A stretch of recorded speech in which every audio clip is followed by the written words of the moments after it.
বাংলাদেশ ক্রিকেটের সমসাময়িক ইস্যুগুলো নিয়ে কথা বলতে এই মুহূর্তে আমাদের স্টুডিওতে আছেন সিনিয়র ক্রীড়া সাংবাদিক এম কায়সার। কায়সার ভাই, আপনাকে স্বাগত জানাচ্ছি আমাদের স্টুডিওতে। ক্রিকেটারদেরকে নিয়ে বিসিবি পরিচালক নাজমুল ইসলামের মন্তব্য, তার ফলশ্রুতিতে ক্রিকেটারদের অবস্থান, বয়কট, সবকিছু মিলিয়ে একটা আসলে থ্রিলার সিনেমা দেখিয়েছেন কিনা আজকের দিনে? না, সেই থ্রিলার সিনেমার কিন্তু একটা স্বস্তিকর বিষয়টা হলো যে ক্রিকেট মাঠে ফিরছে। এটা অনেক স্বস্তিকর একটা বিষয়, কারণ আমি সাংবাদিক হিসেবে একটা জিনিস সবসময় বিশ্বাস করি যে অন্তত ক্রিকেটে আপনি বর্জন করে কোনো কিছু অর্জন করতে পারবেন না। আপনি অবশ্যই সেখানে যদি অন্যায় দেখেন অবশ্যই প্রতিবাদ করবেন, কিন্তু যদি আপনি বয়কট করতে চান বা বর্জন করতে চান তাহলে কিন্তু আপনি নিজের খেলাটাকেই খেলতে পারছেন না, আপনি নিজের পারফরমেন্সটাকে দেখাতে পারছেন না। সো আমার কাছে মনে হচ্ছে যে ক্রিকেটাররা যে প্রতিবাদ করেছিলেন এই প্রতিবাদের অবশ্যই প্রয়োজন ছিল, এবং প্রতিবাদটা যে শেষ হয়ে গিয়েছে তাও কিন্তু না। আমি মনে করি যে তাদের এই প্রতিবাদটা একেবারে পারফেক্ট মুহূর্তে এবং সঠিক সময় তারা প্রতিবাদটা করেছেন, এবং এটা যদি না হতো তাহলে এতদিন ধরে যে ক্রিকেটারদের সম্পর্কে বা ক্রিকেট সম্পর্কে যে বাজে ধারণা নিয়ে আসছেন আমাদের কয়েকজন সো কল্ড পরিচালক, আমি তাদেরকে সো কল্ডই বলবো, কারণ তারা যে কায়দায় নির্বাচিত হয়ে এসেছেন, they don't deserve to sit in BCB. সহজ হিসাবটা হলো আমার এটা, এবং তারা এখানে বসার যোগ্য না এবং ক্রিকেট বোর্ডের পরিচালক হওয়ার যোগ্য না। তার প্রমাণটাই হলো তাদের এই আজে বাজে কথাবার্তা বলাটা। নইলে তারা একজন এক্স ক্যাপ্টেন সম্পর্কে যে কথা বলেছেন, আর গতকালকে তিনি যা বলেছেন সেটা তো এক ধরনের অভদ্রতা, অসভ্যতা, এবং এটা কোনো মতেই শোভনীয় কোনো কাজ নয়। এবং তিনি যেটা করেছেন আমি মনে করি যে ইটস এ গ্রস মিস্টেক। এটা আমার কাছে মনে হচ্ছে যে তার মানসিক সুস্থতা নিয়ে কিন্তু প্রশ্ন উঠতে পারে যে কোনো লোক, কোনো ক্রিকেট বোর্ডের পরিচালক এ ধরনের কোনো কথাবার্তা বলতে পারেন কিনা। সো তিনি যে কটূক্তি করেছেন সেই কটূক্তির জবাবে ক্রিকেটাররা যে ফেটে পড়েছে স্বাভাবিক বিষয়, এবং তারা যেভাবে প্রতিবাদ করেছিল সেই প্রতিবাদটা আমি মনে করি যে জাস্টিফাইড এটা ছিল। কিন্তু দ্বিতীয় ম্যাচটা যদি তারা খেলতে পারতেন তাহলে আমার কাছে মনে হচ্ছে যে তারা আজকে আরো ভালো অবস্থানে থাকতে পারতেন। হয় কি যে আপনি যখনই কোনো প্রতিবাদ করবেন, সেই প্রতিবাদ বা যে কোনো বিষয়ের দাবি তুলতে গিয়ে আপনি যখনই শুরু থেকে পয়েন্ট অফ নো রিটার্নে চলে যাবেন, সেখান থেকে ব্যাক করার কোনো সুযোগ নেই, আপনাকে একটু স্পেস রাখতেই হবে। সো আমার কাছে মনে হচ্ছে যে স্বস্তির বিষয়টা হলো যে অন্তত শেষ রাতে ক্রিকেটাররা যেরকমভাবে একটা স্পেস রেখেছেন এবং শুক্রবার থেকে তারা বিপিএলে ফিরবেন, ইটস এ গুড অ্যাটিটিউড, কোনো সন্দেহ নেই। কিন্তু সেই সঙ্গে তাদের প্রত্যেক দিন কিন্তু মনে রাখতে হবে যে এই ভদ্রলোক যেন ক্রিকেট বোর্ডে, আমি ভদ্রলোক বলছি বাট ব্র্যাকেট দিয়ে একটা বিশ্বাসসূচক চিহ্ন আপনি দিতে পারেন, বাট এই লোক যেভাবে আচরণ করছেন তাতে আমার কাছে মনে হয় না যে ক্রিকেট বোর্ডের আর তিনি কোনো ধরনের সম্মান পাবেন, এবং ক্রিকেট বোর্ডের পরিচালক হওয়ার মর্যাদা তার থাকা উচিত, অথবা ক্রিকেট বোর্ডে তার প্রবেশ করা উচিত। আমি মনে করি যে এখান থেকে ক্রিকেট বোর্ড 24 তারিখে যে বিসিবির একটা আপনার সভা রয়েছে, সেই সভায় একটা কঠিন সিদ্ধান্ত আসা উচিত ক্রিকেট বোর্ডের বাদবাকি পরিচালকদের, কারণ এই একজন পরিচালকের জন্য পুরো ক্রিকেট এবং পুরো বাংলাদেশের ক্রিকেট শুধু দেশের মাটিতে না, পুরো দেশের বাইরেও বদনামের শিকার হয়েছে। অতএব এর দায়টুকু এককভাবে তাকে নিতে হবে। আমরা তো দেখি যে আসলে ক্রিকেটাররা যখন কোনো ধরনের শৃঙ্খলা ভঙ্গ করে তাদেরকে বিভিন্ন ধরনের কোড অফ কন্ডাক্ট রয়েছে বিসিবির, শাস্তির আওতা আনা হয়।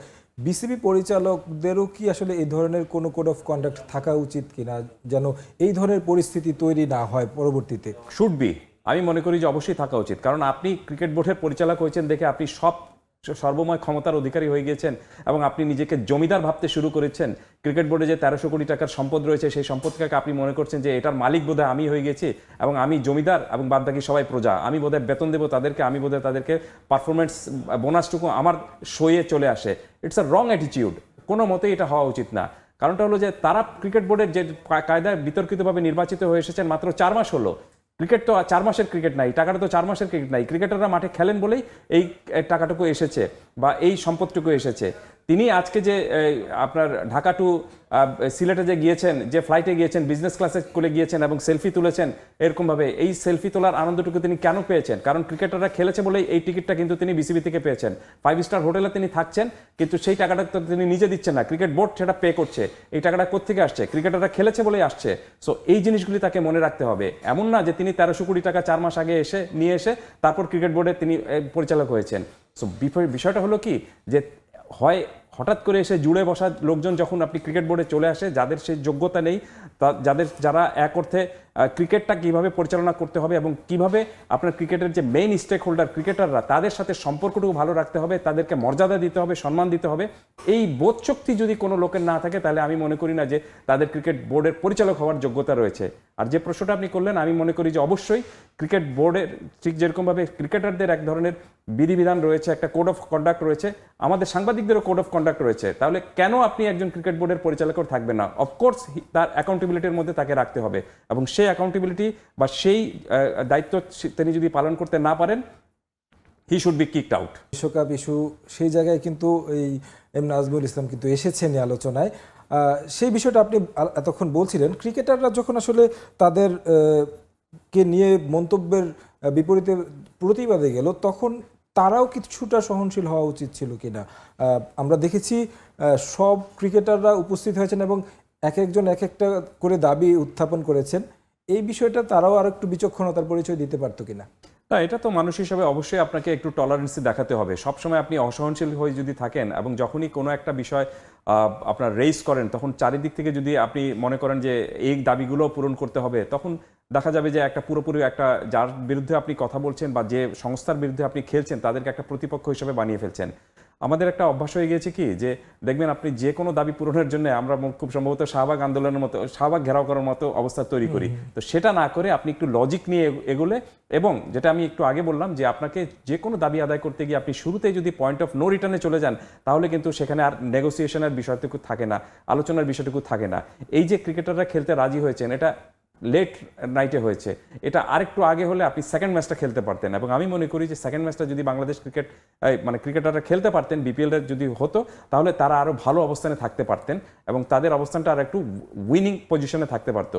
Still they are in winning position, যে তারা তাদেরকে পুরোভাবে পুরো দেশের ক্রিকেটারদেরকে যেভাবে একজন পরিচালক অপমান করেছেন, সেটার এক অর্থে প্রতিবাদটুকু জানানো, আমি বদলা বলবো না, আমি বলবো যে একটা সঠিক প্রতিবাদ জানানোর প্রয়োজন ছিল। তাহলে এই লোক বুঝতে পারবেন যে তিনি কি ভুল করেছেন বা কি অন্যায় করেছেন। তবে আমার কাছে মনে হচ্ছে যে এই ভদ্রলোক, আমার মনে হয় না যে এই ভুলটুকু বুঝতে পারবেন। কারণটা হলো যে এটা তার প্রথম ভুল অপরাধ না। এর আগে তিনি কিন্তু তামিম ইকবালের মতো ক্রিকেটারকে তিনি আজে বাজেভাবে মন্তব্য করেছেন এবং প্রকাশ্যে গালাগালি করেছেন। সো সেটা করে এবং সেটাকে জাস্টিফাইড করার জন্য তিনি ফেসবুকে আবার পোস্টও দিয়েছেন।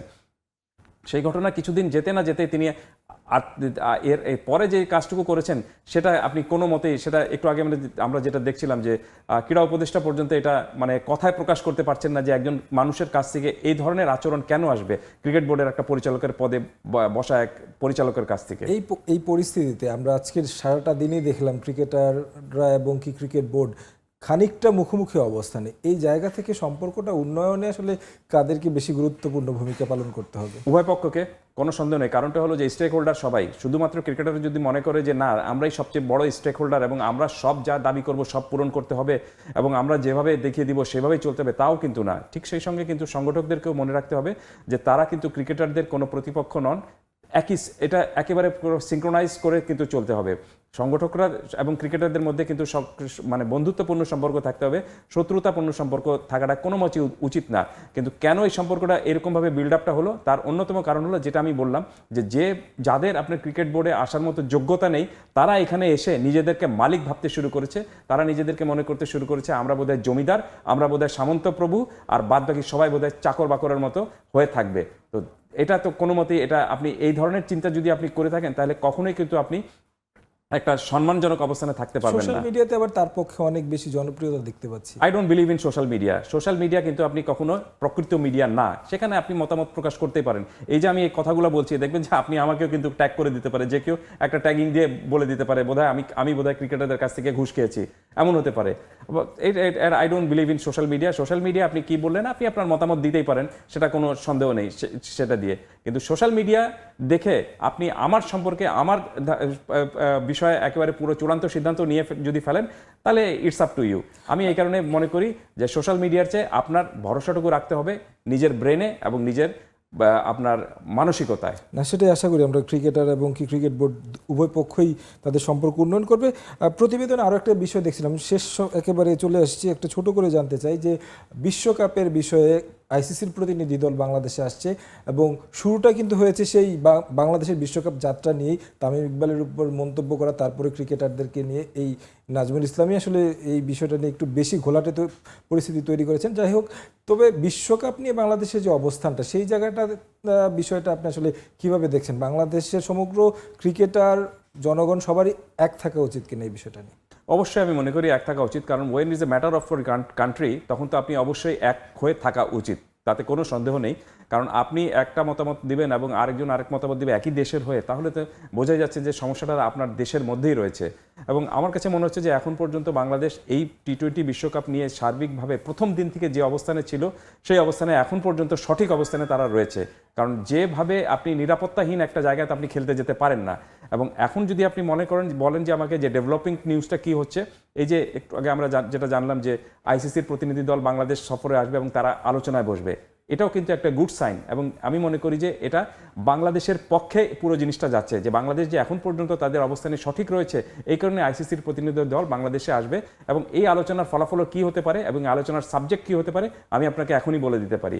আলোচনার সাবজেক্ট একটাই হতে পারে যে আইসিসির প্রতিনিধি দল বাংলাদেশ দলকে এসে গায়ে হাত দিয়ে বলবে যে যা হওয়ার হয়ে গিয়েছে, তোমরা যেন ভারতের মাটিতেই খেলো। এখন আমি জানি না বাংলাদেশ তাদের প্রথম দিনের যে অবস্থান ছিল সেই অবস্থান থেকে ফিরে আসবে নাকি আগের অবস্থানে স্টিক থাকবে।